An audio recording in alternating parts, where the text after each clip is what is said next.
Baik, pemirsa, kita lanjutkan. Bang Lusius, catatan terakhir dalam diskusi soal tatip yang kedepannya perlu dipakai atau tidak, dan tentu harus dikalkulasi dampak politiknya.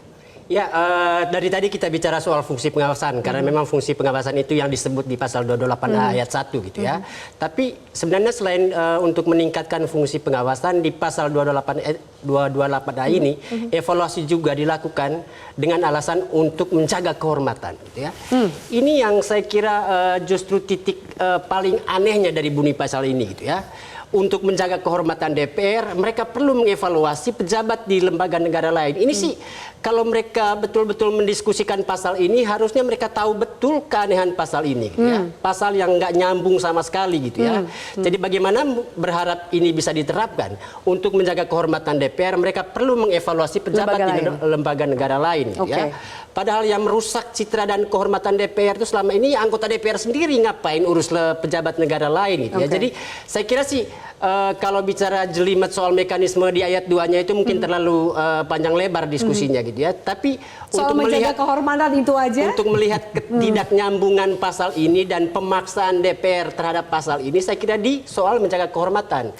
DPR ingin menjaga kehormatan lembaganya dengan mengevaluasi pejabat di lembaga negara lain. Padahal kita tahu MK ada MK punya MK, KPK punya Dewan Kehormatan gitu ya. KPU punya DKPP, walaupun sekarang Komisi 2 mengevaluasi DKPP, dan DKPP-nya nggak punya lembaga lagi untuk mengevaluasi. Baik, soal menjaga kehormatan, Mas Rifki terakhir. Kita punya silakan. MKD, Mahkamah Kehormatan DPR. Betul. Jadi nggak usah berlebihan juga Bang Lusius bilang kita jagalah kehormatan. Kalau nggak jaga kehormatan kita dengan mengevaluasi lembaga lain. Dua hal yang ingin saya tanggapi, Afif. Satu, legal and constitutional clauses ya. Jadi dalam konstitusi kita ditegaskan bahwa fungsi dan kewenangan DPR adalah satu, legislasi, pengawasan, anggaran.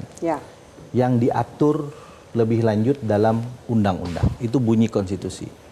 Salah satu undang-undang yang mengatur itu tadi yang Prof. Juanda sebutkan. Undang-undang tentang MPR, DPR, DPRD, dan DPD. Undang-undang MD3. Dalam undang-undang MD3 disebutkan bahwa untuk menindaklanjuti setiap fungsi ini, DPR dapat membentuk tata tertib dalam bentuk peraturan DPR. Kita bentuklah tata tertib ini.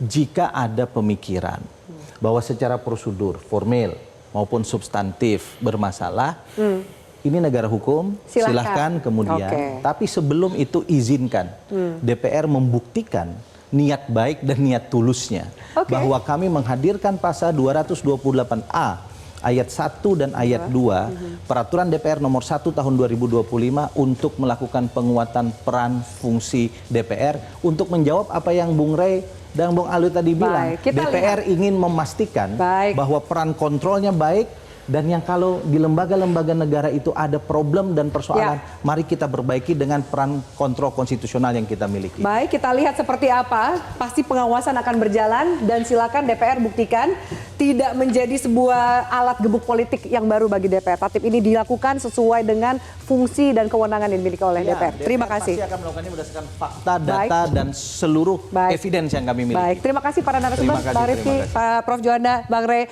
Bang Lusius. Terima kasih juga pemirsa atas atensi Anda. Saya tutup top isu pada malam hari ini. Kita jumpa minggu depan. Selamat malam, sampai jumpa.